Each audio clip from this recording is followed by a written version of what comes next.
Hi, I'm Phil Craig. And I'm Andrew Loney. And together we aim to bring you the most scandalous stories and some of the most scandalous people in history.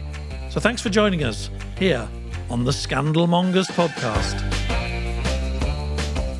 So hello, here we are again. We're welcoming a very special guest, and we just realised it's a topical subject and guest, even though we didn't know it was topical. Indeed. Why is that? Mok, hello. Hello. Tell me why we're topical. So it is LGBTQ plus History Month. So you are on the money and on the zeitgeist today. As always. Absolutely. Well, this is good news because we're taking a sort of forced leave of absence from royal stories. We are. So and we're moving back too a much. century. Done with Harry, are you? For the moment. Yes. Okay. We've set him to But one side. we all done with if you can Harry? find any parallels, we'll always be happy to We're hear no them. longer wild The about Harry. outsider, maybe? Don't know. No longer wild about Harry. Sorry, had to love get it in there. Well done. But anyway, for our disappointed audience, don't worry, there'll be plenty of staple ingredients: sex, controversy, Establishment cover-up. cover-ups, Oh, court yeah, cases, absolutely. everything. Because Outside we're of fleeing talking, the country. because we're talking about Oscar Wilde primarily, Absolutely. but also I think we're talking about kind of what is gay history and why is gay history different from history. And why is he so important, And I why is he- suppose, in the story? Why is he key part A of it? prophet and an icon, some might say. So we'll chat about that, I hope. Well, we're always being told off rushing ahead and assuming knowledge. So really basic primer. Oscar Wilde, hugely famous, Victorian. dominated the theatrical scene, literary, artistic scene, fell from grace because of a ill-advised court case in which his homosexuality was the central element, broke from all of his associates, his family, exiled, imprisoned, health broken, exiled, dies tragically in Paris. Bit of a gloomy subject, really. I'm sure you can put some life into it, though, because there are lots of parallels and lots of interesting stories to discuss and see how and why we're talking about him today. Why, someone who died before the beginning of the 20th century is still a staple of our conversations. What can we learn about society and him and maybe ourselves talking about Oscar Wilde? I mean, also, how big a figure was he in Victorian society? So I think what's interesting, the first thing to note about Oscar Wilde is he wasn't English. He was Irish. So, okay, he was from Irish gentry, sort of upper middle class, vaguely aristocratic, his mother, Lady Wilde. But he was an outsider right from the very beginning. And at the beginning, he was very much a social climber and wanted to establish his position in society. But he did establish it through his literary genius. His plays were packed out. He played to huge society audiences. But what's interesting about him and his plays and him being such a celebrity is he also just lampooned and satirized the audience that was enjoying his work. And whether or not they loved the fact they were up there on stage or reflected in his work, or whether they just were too thick to realise that as an outsider, he had this sort of slightly skewed point of view. I think that's quite interesting. But he was huge. He would have been absolutely one of those. Today, he'd be all over Instagram. He'd have his own YouTube channel. He'd be on Saturday Night TV. He'd be like Michael McIntyre. He would be absolutely, and he would be He'd on. be too big for our show. I don't know. If you're talking LGBTQ plus history, I'm sure Oscar would. Well, although interesting, it wasn't even called gay or LGBTQ plus in those. It was called Uranian love. Uranian love? Yes. The idea, homosexuality, the actual word, was invented in 1869. And I read a piece last week for my PhD where someone said homosexuality was brought into being in 1869, which was rather ridiculous when you look at someone like Emperor Ai of China, Greek who love. was Greeks, Well, and Greeks were in that. 7 BC, the Chinese emperor was sleeping with his minister. So yeah. But to your question, huge celebrity, absolutely, because of his wit and his beautiful writings and his observations of the nuances of society. And it was also, in some ways, taking himself to the edge, which had led to the problems with the court case, didn't it? Yeah, I think he was a man of extremes, whether it was extreme eating, he was huge, whether it was extreme loving, he certainly had many, many lovers, or whether it was extreme living or even in his plays, really pushing things to the edge. He lived absolutely life to the extreme. And you mentioned, dying tragically, exiled just before the dawn of the 20th century. He drank so much brandy every single day. His cigarettes were dipped in opium. So he was a man of extremes. And maybe that's something about an artist, actually. They live slightly on the edge. They have to be slightly extreme. They have to be slightly other so they can observe society and then play it back to them, to us, through their lens. But he also had this domestic life. He was married, he had children. So in some ways he had a double life there, but also he had in some ways a very stable life to contrast those extremes. Yeah, he was married to Constance and they lived in Tite Street in Chelsea. But that wasn't, it's not unusual. If you think about at the time, homosexuality was illegal. Now, whether he would have called himself gay or homosexual, actually those terms probably he wouldn't have recognised, and certainly would have called themselves Uranian, and he was a prophet for Uranian love. But, legal discrimination at the time, it was illegal, as we now see in the court case and the subsequent imprisonment. You couldn't really, or it was very hard to live as an openly LGBTQ plus person. But bisexual, a happy marriage, producing children. No, not necessarily happy. Again, you had to marry. He had to marry financially as well. He needed some money, and Constance had a regular income. She was part of, aristocracy and had an income. So there was an element of that. And also, sort of, you could enter society if you were playing the game of society. In fact, research will say that he did marry her. They went to their honeymoon in Paris, and then sort of enjoyment sexual relations stopped. He was expected to have a son and a spare. We all know about being a spare. But, ultimately, they lived a very separate life. He lived in hotels. He travelled a lot. Often Constance, his poor wife, didn't even know where he was, didn't have an address, would have to write to friends, asking them to send her money. So he lived a life on the surface of this, very conventional life in Chelsea with 2 boys and a wife. But actually, if you look under the surface a little bit, and he loved going under the surface and very deep, you'll see it was a completely different life. And did she have lovers? You talk about a separate life? It sounds like she was sort of beholden to him. Yeah, I think actually, again, the role of women in those days, you were absolutely subject to your husband, you were their property, So I don't think she had much opportunity to live an independent life. She was effectively, and many times, a single mother raising 2 children in London with this celebrity husband. Now, she must have been aware of some of the gossip. She presumably would have read some of the kind of scandal pieces. Some of his pieces of work were very badly reviewed in terms of very personal comments about his effeminacy, about being very, very near the knuckle in terms of describing gay sex. So she probably would have had an inkling. But, all of us in life can be guilty sometimes of seeing what we want to see. And what option did she have? It was very difficult to divorce him. Although she did ultimately divorce him after a bit of shenanigans when he was in jail, whether she would or she wouldn't divorce him. But actually, she's really one of the true victims that's completely overlooked. Yeah. So I'm glad you mentioned Constance. And funny enough, I did a book called Wilde's Woman. I don't know if you know that, Eleanor Fitzsimmons, which is about the woman around him and their influence. But in some ways, she wasn't unique. If there must have been lots of women in these lavender marriages who, in a sense, had to put up with this. Yeah, absolutely. And that was society had forced men to take that position. Or do you think they were having their cake and eating it? So I think actually, I think sometimes you got actually 2 LGBTQ plus people who came together and said, right, let's marry and we can have our separate relationships. You've got people like the Bloomsbury group. Yeah, a few decades later. Living in squares and loving in triangles. You've got Dora Carrington and Lytton Strachey, and then Dora marrying Ralph, Lytton's lover. So, people, again, in terms of lessons, we all navigate our way through life and find out what works for us. Fluidity or more acceptance of fluidity, and the spectrum than perhaps there has been since.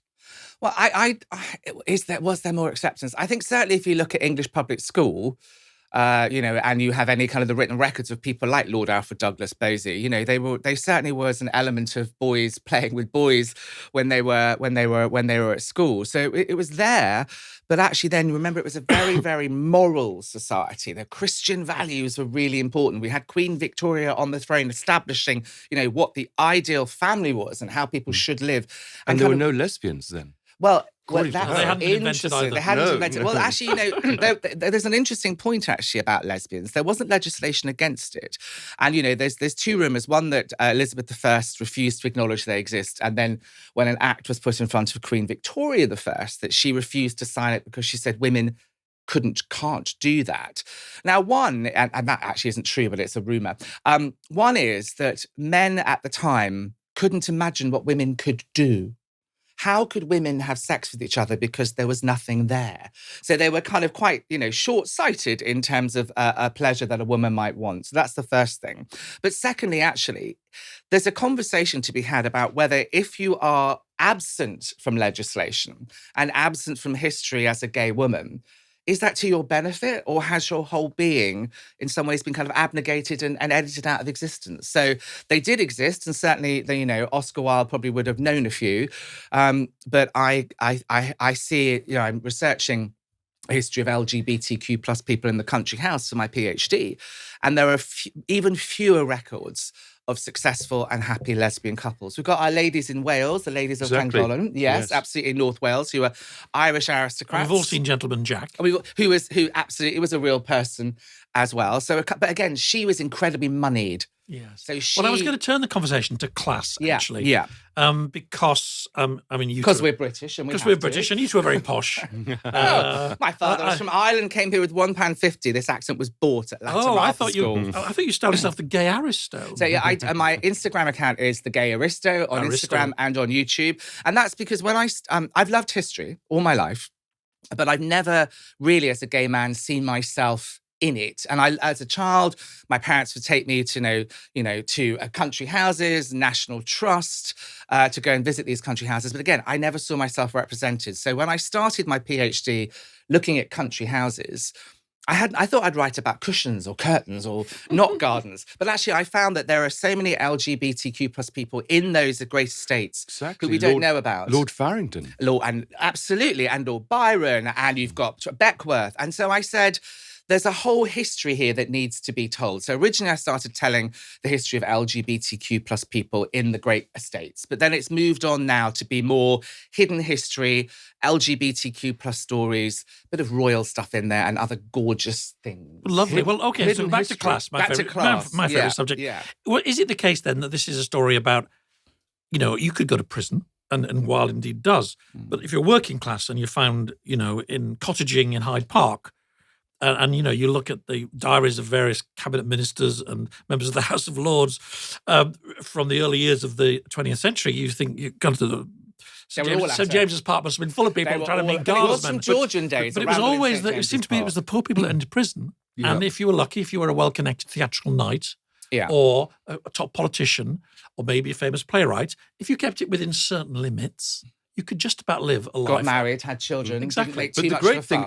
you could just about live a life. Brought the classes together, didn't it? It was the few times that the Aristos saw. So why did Wilde? He's doing his thing. Maybe this is meeting Douglas is perhaps the key moment. But why does he kind of fall off that little structure that enables him to live a kind of free life? So I think he fell in love. I think that's the key to it. He fell in love with who this person Lord is. Alfred Douglas, known as Bosie, was an aristocrat, the son of Lord Queensberry, and he was a gay man. And Oscar met him when he was at Oxford University, when Bosie was at Oxford University, and they had initially Bosie wasn't attracted to him, although Oscar was. Bosie got into a terrible blackmail situation. We don't know the exact details, actually, of what it is. They've been destroyed in history, which a lot of gay people's lives were destroyed by their descendants to protect their reputation.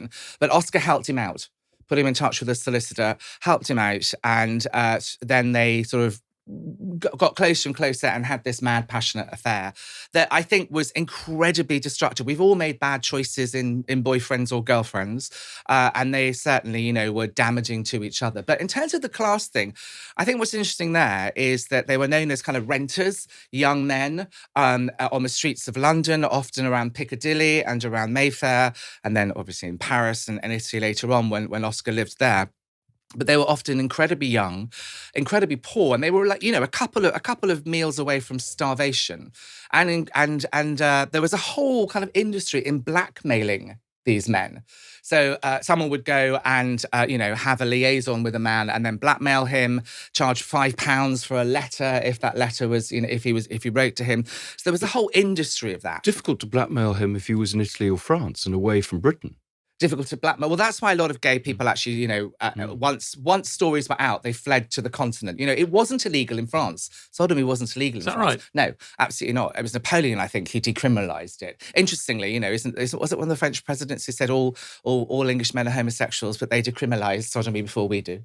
But I say nothing on the comment there. But interestingly, that whole thing, Oscar didn't give up sex outside of his relationship with Bosie. Neither did Bosie. They had a group of kind of, middle class, upper class men, sort of that they continue to have sex with and share, but they also continue to sleep with prostitutes. It wasn't an exclusive relationship. Now, me, married 8 years, in a relationship with the same man for 10, I don't choose that, and it's difficult not to make judgments on him, but that is partly when you're living in a society where you can't live as your true, authentic self, you find ways to make your life work. But even today, he would be very harshly judged. I think today, For again, these boys, what are the they, age 14, of 15? 14, 15, I think absolutely. So it's Society's illegal attitudes today would be very different. I think, if you look back to Greek times, there were different attitudes towards what effectively is abuse. When you look at the fact he talks about having boys of 14 to his hotel in Mayfair, that is difficult to stomach. That is actually abuse. And I also think with Oscar Wilde, we hold him up always as this amazingly witty prophet of homosexuality. There was a very dark side to him, whether it was drugs or alcohol or whether it was engaging in sexual abuse of children. He consumed things and people. Yeah, it's a wonderful way of describing it. He consumed. Was he a happy person? I would love to sit down and talk to him. Who would you like to meet when you first go to heaven? Certainly not Jane Austen with her acerbic wit, but maybe Oscar Wilde. Yes. Well, we do have a studio in Elysium Fields, so we marvelous. I should check it out. It's hard. He was probably incredibly stressed. I think he had one view that he wants to be almost the most famous playwright, poet, literary sensation in the world. That was his dream. And he did achieve that. And he moved into very, very, upper class society situations. So again, he achieved that.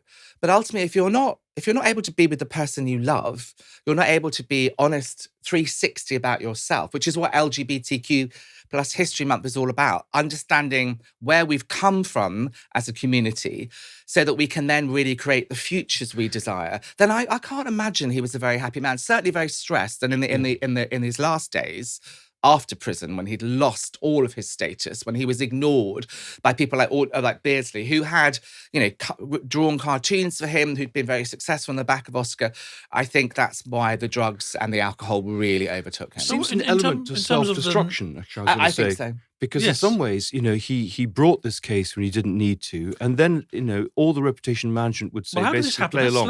Let's explain how he gets to court, because we've set him up as this man who consumes everything, but he's now consumed by love as well, and maybe it's the threat to that obsession love for Bosie that leads him to make some decisions that many of his other friends are telling him not to make. So can you explain what actually happened? Bosie's father, Lord Queensberry, very connected aristocrat, whose also other son was having homosexual relationships as well. So the poor man was absolutely beside himself. His position in society, his children carrying on in a way that would have been very, very criticised at the time.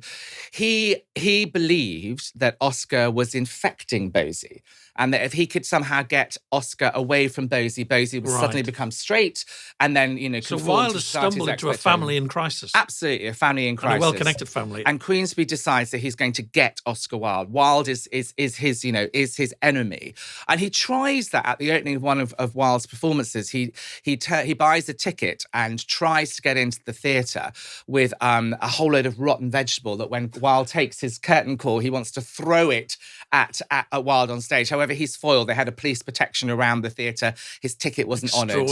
So what he did is, Oscar and Bosie living in hotels, going off for weeks at end in Italy and carrying on. And reports came back from the expat community that odd things were happening in the villa up the hill. He decides that the only way he can really get Wilde is by turning up at Wilde's club, leaving a card which basically outs Oscar Wilde. And he says, Oscar Wilde, ponce and sodomite. Doesn't spell it, though. Now, and actually, he doesn't spell sodomite correctly. Yeah. And he also wrote Ponce. Now, when it came, and when Oscar saw that, he knew that he'd been outed. It was a credible insult. But having homosexual sex was worse than murder, according to society at the time. So he knew his honor was at stake. His honor was at stake. So the court case we'll get into in a moment. What's interesting is when the handwriting is terribly poor, and when he went to court, Queensberry said he wrote posing as a sodomite. Now, the reason he sort of changed, and you can't really make it out, but I think it looks like Ponce and sodomite. Being a Ponce means you're living off the immoral earnings of prostitutes. And that was a very, very serious claim. Oscar wasn't doing it. And I think Queensberry's counsel said to him, you will lose the case if you call him a Ponce. So say it's posing as a sodomite. Because it doesn't really make sense, posing as a sodomite. Anyway, so Oscar is left in a position. Do I flee? That would help him on his libel, wouldn't it? Absolutely. But if you'd have been there to advise him at that moment, what would you have said? To who? To Oscar? To Oscar. I think that almost the jig was up at that point. The jig was up. One of the most kind of very well-connected men in society with pots of money, connected in with members of the government who may also have had the same proclivities as Oscar Wilde, the Prime Minister at the day, Rosebery, the Liberal government Prime Minister. We believe that he, in fact, was gay or at least bisexual. And so that rumour has it, or historians... Fantastic book here, The Secret Life of Oscar Wilde by Neil McKenna. If you want to read more, you must read this book. It's absolutely amazing. He talks in detail about the Prime Minister being blackmailed by Queensberry, and those he thought was at the time as well, that he would be outed if he didn't go hard for Oscar Wilde. Right. So it was actually, as you say, a cover-up. The government had to make almost a fool guy of Oscar Wilde to save the Prime Minister and all of the other people that were potentially, going to be implicated. So Oscar ill-advisedly decides to sue for his reputation. Like Cassio and Othello, all you have is your reputation. So he sues. And at this stage, I think I'm right, his most celebrated work, still, Importance of Being Earnest, has just launched. I mean, he's absolutely at the peak of his success. He's at the peak of his success. And rather sadly, some of the actors from that refused to come to court to represent his character. People let him down. Awful. People really let him down. And that play, of course, has this hidden subtext about the homosexuality. All of his plays do. Salome, which absolutely outrageous at the time and really struggled to get shown in England. There's a subtext that John the Baptist is gay, which is why he won't kiss Salome. So it's always the picture of Dorian Gray, absolutely full of references to the underworld, to homosexuality, to sleeping with rent boys. Oscar Wilde was hiding in plain sight, and he was basically... the lid was lifted, and it was either run or try and protect my reputation. A foolish thing to do, because ultimately what he was being accused of, well, the sodomite part, was true. Yes, and he was taking on somebody with lots of money, as you say, with the help of the government. Yeah. And they were going to send detectives and they were going to find people to say very damaging things. Yeah. Which is what happened in court. And interesting, your point around class and about the young boys, they were often very poor. So Queensberry threw some pound notes at them, and they were basically happy to say, well, most of them were happy to say whatever Queensberry wanted in court. And these young men standing up saying how Oscar had abused them, and he had abused their situation and abused them individually, was part of the whole kind of scandal piece of Oscar Wilde. Interestingly, Oscar, fluctuated between being absolutely at his finest and, making the courtroom laugh, etc., to really going to kind of the depth of despair and losing his train of thought. That's the famous joke when he said, "Did you kiss this boy?" And he said to the jury, and they all giggled, "No, he's much too plain for me." And that's it. Well, isn't that was defiance? Isn't it with a yes, exactly. Management, reputation management wasn't good on this. Wasn't great, but and they didn't have lots as you said, he'd been the enfant terrible. He had been the man that poked middle class morality.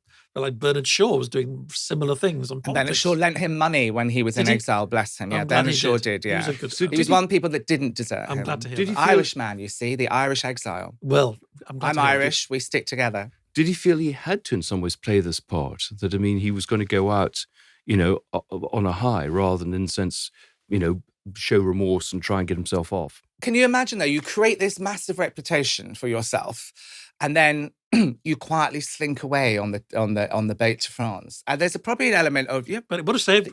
Could have given him 20 more years' life. It wouldn't have saved his ego. Really? And I think there's T.S. Eliot who said, "We prepare a face to meet the faces we will meet." So I think Oscar had this face, and it was who he was, and he was going to see it to the death. But of course, the libel case, he lost. And then, so kind of you are then a sodomite, and therefore he was arrested and trialed for the love that dare not speak his name or its name. And did he say that in court? I can't remember if it's in a poem or a play, but they'll probably put it in the show notes. I can't remember exactly.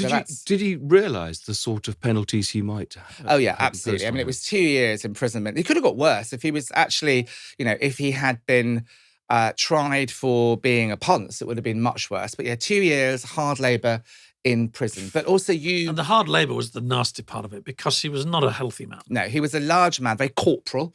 And also he lived he went to the gym very often. No, a very rarefied life of kind of going from salon to salon, eating, drinking, saying wonderfully amusing things, and getting a few hours sleep and then carrying on the next day. So I didn't think he did couch to 5K in those days. Absolutely not. No. Okay. So does he have a chance to flee between the court cases? And again, does he make the decision he'd rather face his... Yeah, so when he loses the case, he goes to sit in a hotel in Cadogan Square, in Sloane Square, and all of his friends are begging for him to flee, and he chooses not to. Now, there's a couple of things around that. Partly, one is, do you stay and face the music? And I think that's partly why this whole kind of reputation of him being a martyr, standing up for the LGBTQ plus cause. He was called a Uranian prophet at the time. So I'm going to stand and fight. And there were, secret societies where people would talk together and meet together and say, we're going to fight our corner. We're going to make the case for gay love. I think we've interpreted him staying behind partly as that. There was an element also that the government and the police moved incredibly quickly. Normally, someone is arrested within 48 hours. He was arrested within 6. Wow. There wasn't much time for him actually to flee. I don't think I ever knew that. Yeah, just a matter of hours when the warrant was arrested. And, the cabinet met to discuss it. Poem about that, don't we? The cabinet, or several of the ministers met together to discuss what was going to happen. It was at that level of government and that level of kind of public debate that even ministers of the crown were involved. And so did he really have the opportunity to escape? Probably. But also it moved incredibly quickly. Maybe if he had a night's sleep in the hotel, got up the next day and thought, right, I'm going to get myself to Paris. But he almost didn't have the time to do it and was taken straight to jail in North London. But I'm interested by this point because it seems to be his ego was the thing that drove him. And yet you're saying that he's now represented as this prophet and this martyr, but he never really intended to be a martyr, did he? Well, as I say, part of the there was a group, the Uranian Cause, people like Robbie, some of his friends were, putting together a kind of society that was arguing, issuing pamphlets that were arguing the case for LGBTQ plus people. And certainly he was, involved and knew them. But I think, history is about interpreting facts, isn't it? So, that is why, the story of Oscar Wilde now has a particular slant. Thankfully, we live in a society where, I can marry my husband and live in wedded bliss in a small village in Wales and no one bats an eyelid when I'm serving coffee in church at the end of the service. But in those days, it was very, very different. So there's a whole piece there around how we now have taken him to suit the story that we want to tell, which is around this great martyr. And when does that begin? I mean, we clearly have it now, and we've got it with a lot of the films and things that have come out. But I mean, when did that start? So I certainly know that, I learned about Oscar Wilde at school, but I went to school when Section 28 was part of the government legislation where you weren't allowed to promote homosexuality or homosexual lifestyle. In the 80s. Yeah, sorry? In the 80s. Yeah, absolutely, absolutely. So when we discussed Oscar Wilde, we may have slightly referenced him being Irish, but again, you didn't really talk about being Irish in those days either. So being Irish and certainly being gay wasn't represented. So he was just talked through as kind of the literary person. I think probably in the last 20, 25 years, we've started to really explore the full picture of this and this hidden history, which is why, as the Gay Aristo, what I'm so fascinated in doing is taking someone like Georgiana, the Duchess of Devonshire, and saying, how does she live? What was her relationship with Lady Elizabeth Foster? Let's look at the letters, some of the letters that remain. Most of them have been destroyed. Why have they been destroyed? Peering into the cracks of history to try and create a fuller history. And we say history is written by the victors, the winners. To some extent, the LGBTQ plus community, certainly in this country, are on the road to winning. There's a lot more to do, and certainly the trans community are very under, discriminated against at the moment. But because of that, I think we are able to explore a fuller history. So Andrew was talking about the martyrdom thing. I mean, didn't Wilde himself write it? I mean, isn't that what the Ballad of Reading Gaol? Ballad of Reading Gaol, yeah, is an amazing piece of work. Yeah. But it's almost explicitly religious, isn't it? Well, that was written about. It was written about a soldier, wasn't it, who had slashed his wife's throat, and he was hung in Reading Gaol when Oscar was there. But certainly, again, you can see elements around the brutality of the penal system, the brutality of way people are treated, and I think he was definitely equating himself there. All men kill the thing they love, and so they have to die. I remember my father quoting that to me as a child. Now, I would say, actually, Oscar killed the thing he loved, which was his reputation, his relationship with Bosie, which kind of, was going along here on the left-hand side, but had the conventional life. He killed the thing he loved, and so he had to die too. Maybe he wrote his own, modus operandi. Did he expect to come out of that experience in any way a hero, or did he know? No, he knew his life was over. And when he was in Pentonville and then subsequently in Reading Gaol. It's 2 years, isn't it? Yeah, 2 years, hard labour. Then straight to Paris? And then he went to Paris. But he had suicidal thoughts. He was often on what we now call suicide watch. He knew his reputation was over. He tried, and this is something I don't like about him. I can understand him because he's a human being, and we all have to make the best of the situation we find ourselves in. But at one point when he was in jail, he decided that he absolutely wanted to repudiate his homosexuality. And he wrote to a very senior government minister saying that he was under kind of madness. It was of passion. He was infected.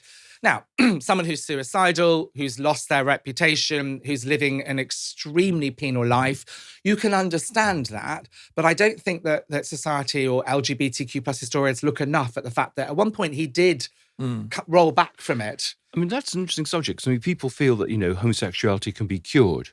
Have argued and that. people still do believe with conversion therapy that homosexuality and being a trans person can be cured as well. And was that true at the time? You're talking about his father thinking that Bosie didn't see him. He'd be fine. It was an illness. It was a disease. Often it was associated with disease because you got STDs as a result of it.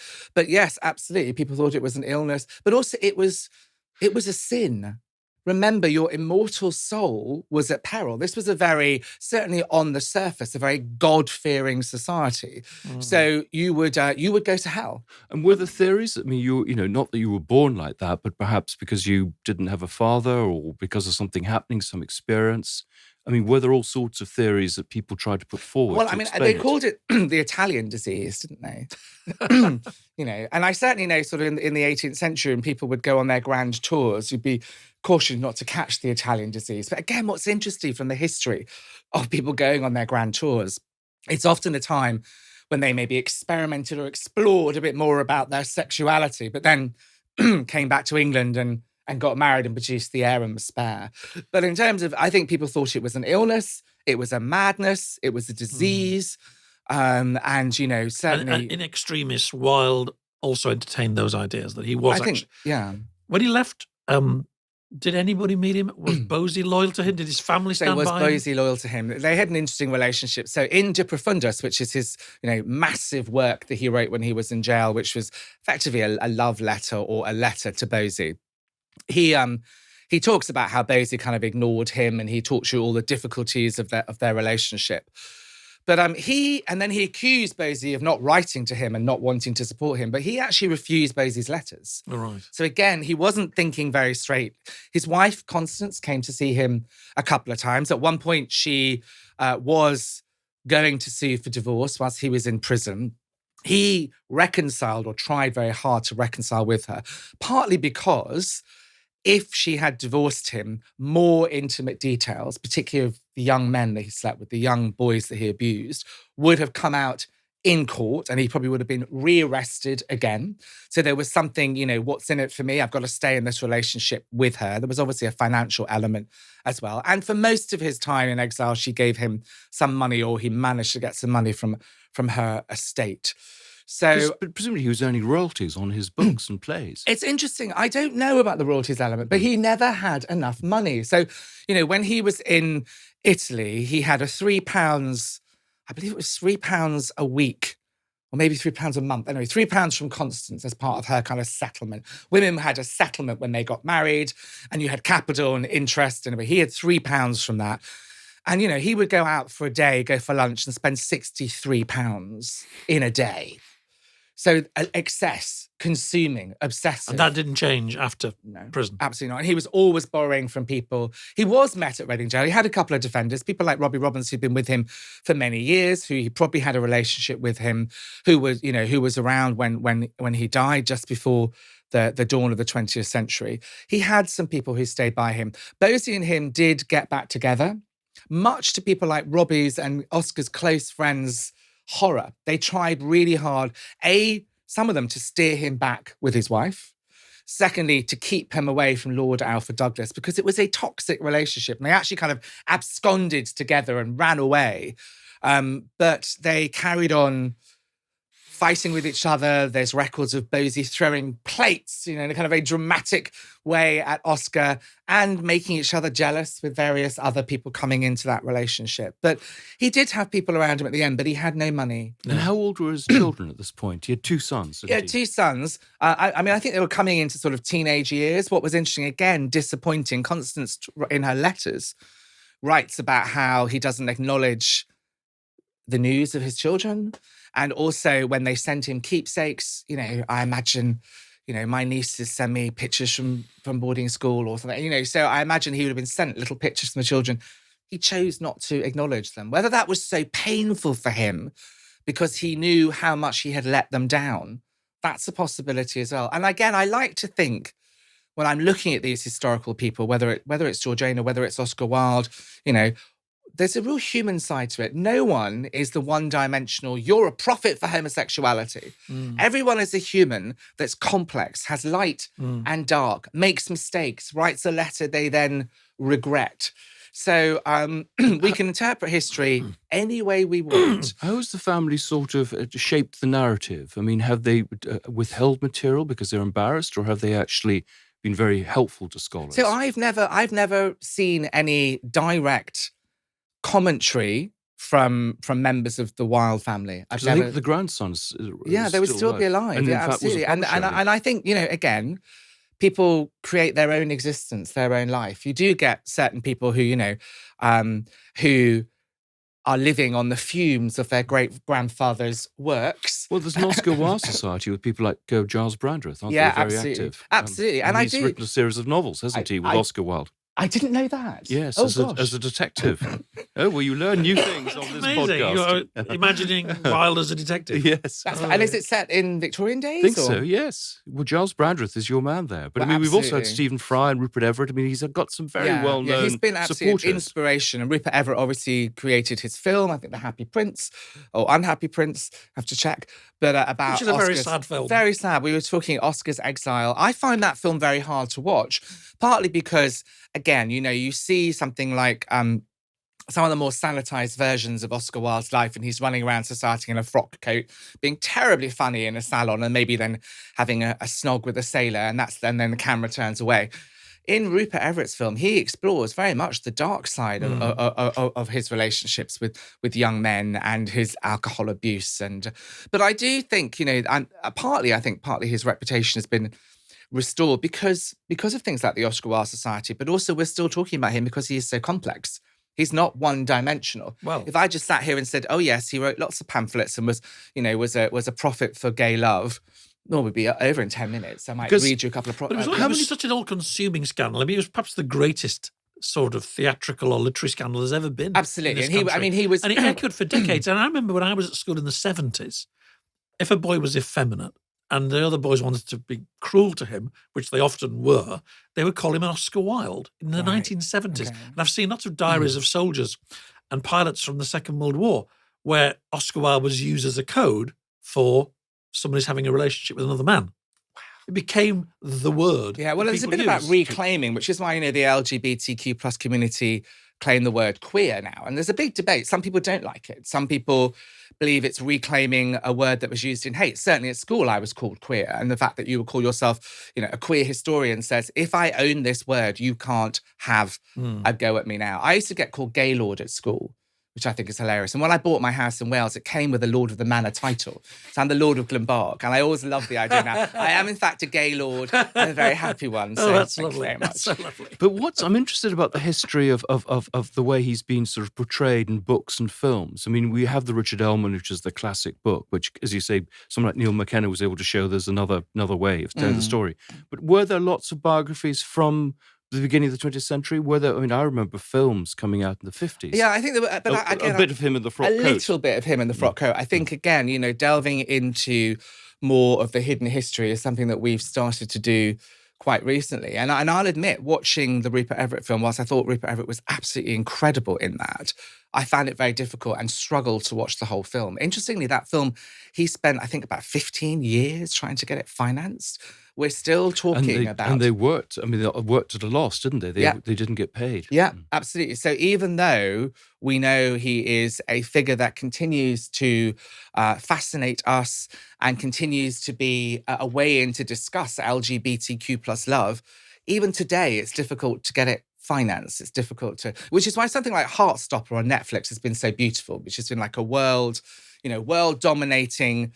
a TV series about two boys at school who fall in love, and one of the reviewers just talked about kind of it just being queer joy on screen, and it's lovely that we were able to have that. And which of his books or plays do you think he's going to be most remembered for? I mean, Picture of Dorian Gray. Or? I think the one that people often go to is the Picture of Dorian Gray, perhaps because it's the one that is about the artist. You can read so much of him in there.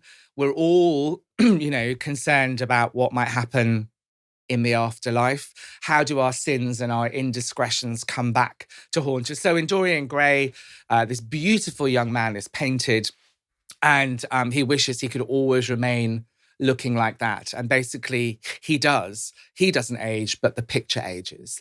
And he has a life of what we described in those days, a life of sin and vice, and, goes around the docks picking up sailors, all sorts of things.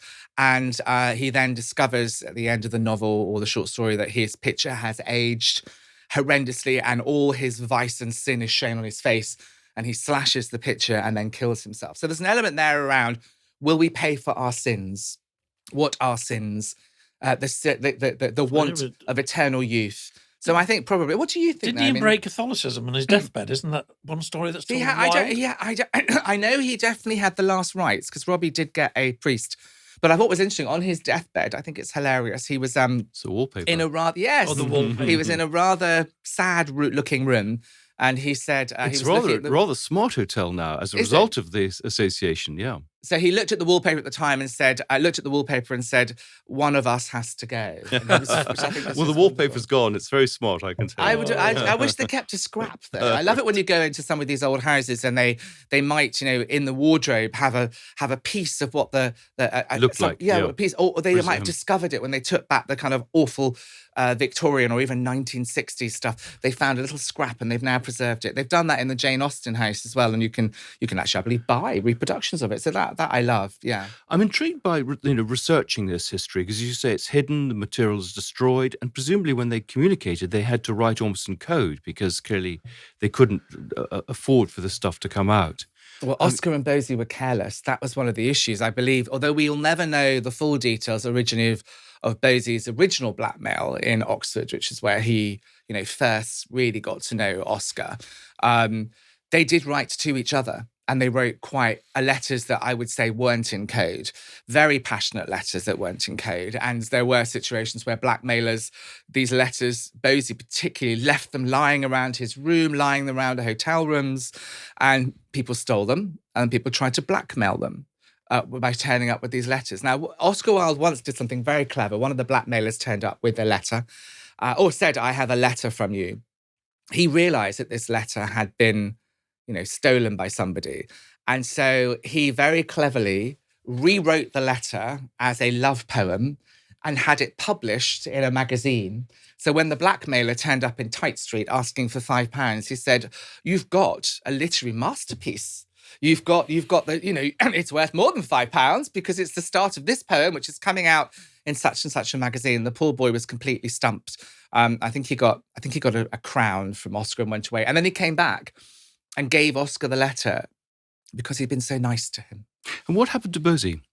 So, I think that's a very interesting subject. And as part of the Gay Aristo, I want to do a whole YouTube video on him. I mean, he was crushed. During Oscar's imprisonment, he wrote passionately to members of the government. He kept threatening that he was going to publish letters and poems declaring the love that he and Oscar had. Wasn't there when Oscar died. You know what? I need to find out more. I need to find out more. Why wasn't he prosecuted too?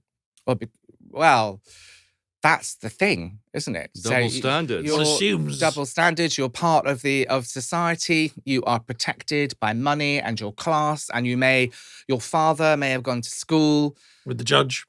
Yeah, or even the minister. The Home Office. Absolutely. So that's fine. Well, I mean, I'm interested in Bosie because he became a sort of shrine that gays used to go and visit. And so Guy Burgess went down to see him with Brian Howard just before Bosie died. Is that right? During the war.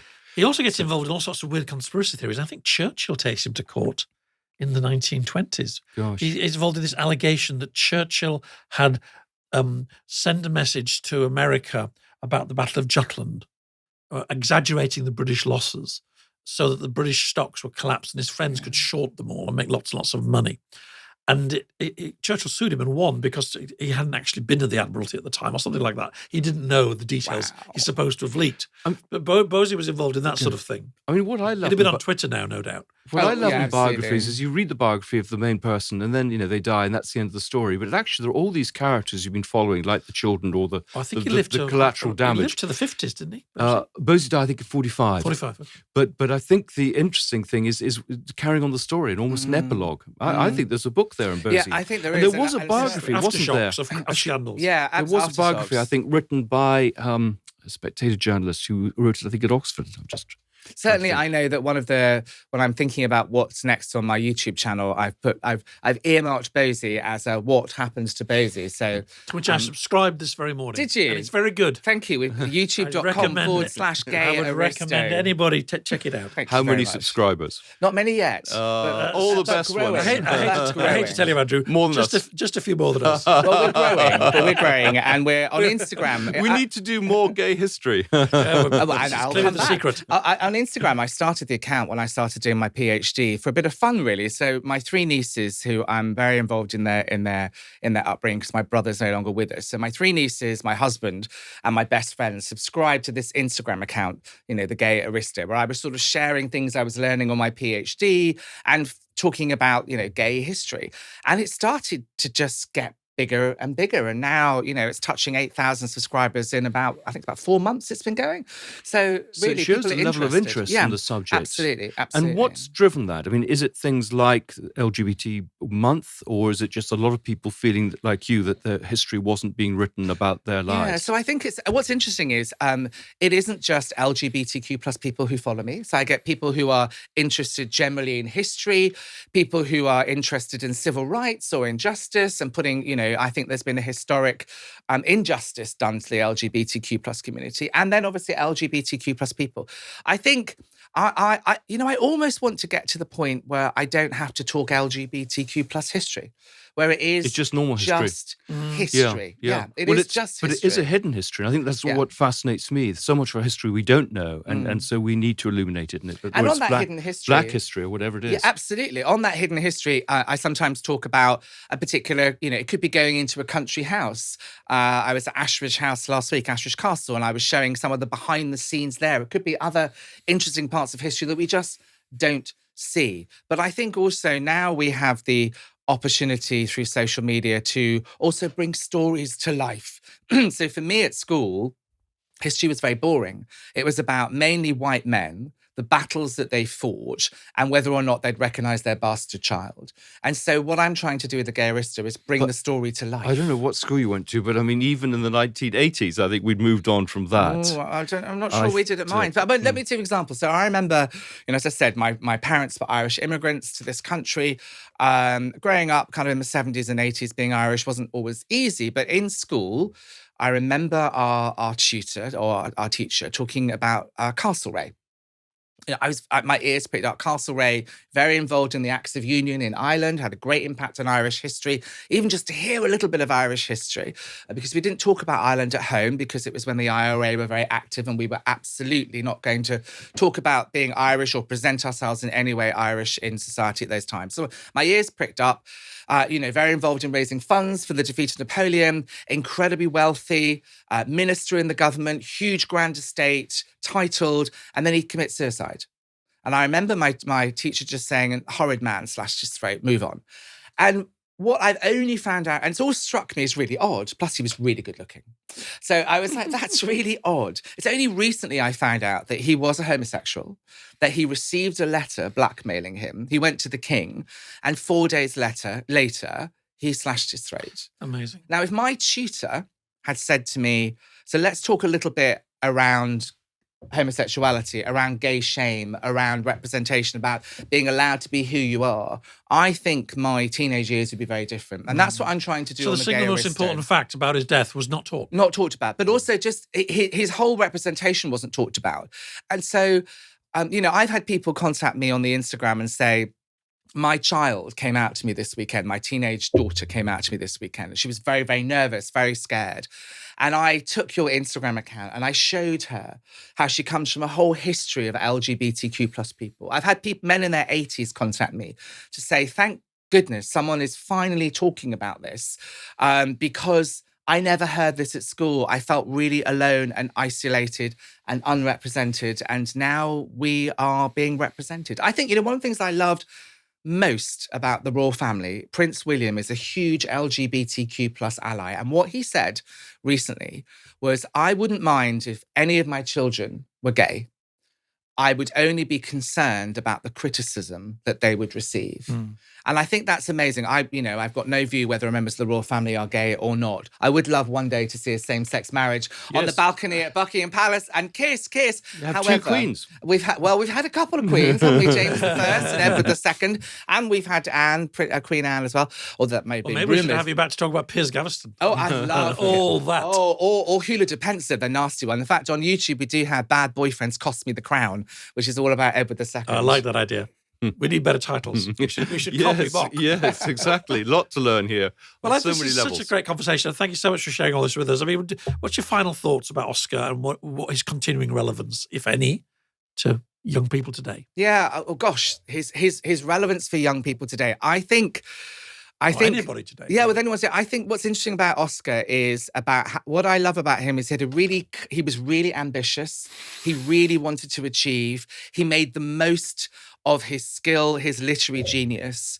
But like Tamburlaine and Marlowe, he overreached. And just be careful that you don't get carried away with your own story. Well, when we get over 1,000 subscribers, obviously, Andrew, we've got to be careful about that. Yes, we will. Many, many thanks for coming to join us. You're welcome. It's been great fun. Thank you. Thanks a lot. Bye. Thank you for listening to the Scandalmongers podcast. This has been a Podcast World production. You can get in contact with our show by emailing team@podcastworld.org, placing Scandalmongers in the heading, or via our social media links within the show's bio.